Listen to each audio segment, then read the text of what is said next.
Hello মিষ্টি বন্ধুরা, সবাই কেমন আছো? রোজকার মতন আজ আমি চলে এলাম তোমাদের কাছে একটা রান্নার প্রিপারেশন নিয়ে। সেটা হচ্ছে তোমাদের সঙ্গে শেয়ার করছি। তেলটাকে পুরো দমে সুন্দর করে গরম করে দিয়েছি। মানে কি, গরম না হলে কি তোমার সবজির মধ্যে একটু জল ছিল, তার জন্য ছিটছে, যাই হোক। আর তোমার তেলটাকে ভালো করে গরম করে নিয়ে এটা কিনতেই পাচ্ছ, এটা কী মাছ?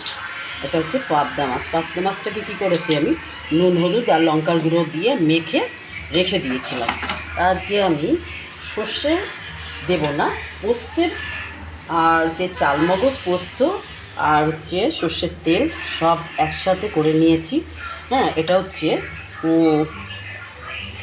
বলে বলে পাবদা পোস্ত করব, ঠিক আছে। টমেটো দেবো তার সাথে, একটু টমেটোটা নিচেই মানে এখানে কেটে নিয়েছি, নিচে কোনো নোংরা নেই আমার, যাই হোক। এটা মাছটাকে এখন ভেজে নেব।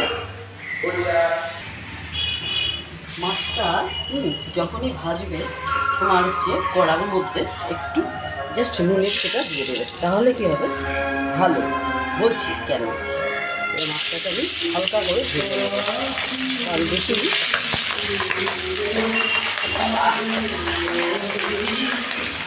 তাড়াতাড়ি একটাই ফুটে যায়, যাই হোক। শিখলো একটু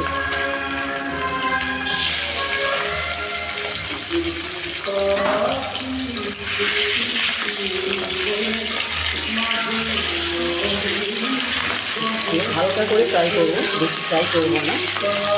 বেশি ফ্রাই করলে কি পাতলা মাছ আরও মানে কি টিপসে যায়, আর সেটা যেটা করবো তাতে ভালো লাগবে, যার জন্য ওকে তোমার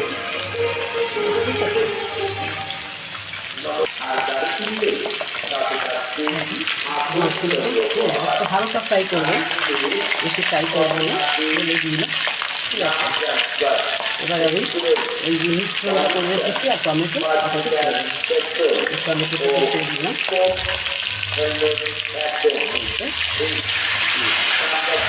তোমার লঙ্কা গুঁড়ো নুন সবই দিয়েছি, আর এই হিং ফিং কিচ্ছু দেবো না, ঠিক আছে।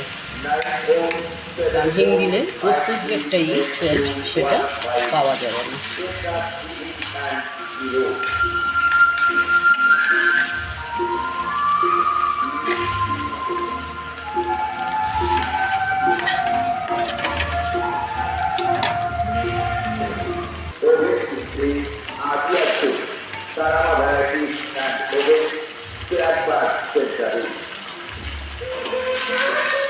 মানে কি, পাবদা মাছটা এমনই একটা শৌখিন না, বেশি জোরে যে তুমি খন্তি দিয়ে নাড়া দেবে তোমরা তা পারবে না, ঠিক আছে। যাই হোক, এটা এইভাবে জাস্ট করে দেখো, দারুণ লাগে খেতে। সবই তো দেখো, জিরে গুঁড়ো, লঙ্কার গুঁড়ো, পেঁয়াজ রসুন দিয়ে ভ্যারাইটিস তো খাওয়াই হয়, কিন্তু এই টাইপের পাবদা দিয়ে করলে একটা আলাদা রকম যে একটু সাইড দিয়ে তেল ছেড়ে আসবে তখন হয়ে যাবে, নামিয়ে দেবো, ঠিক আছে। কমিয়ে দেবো থেকে দেখো।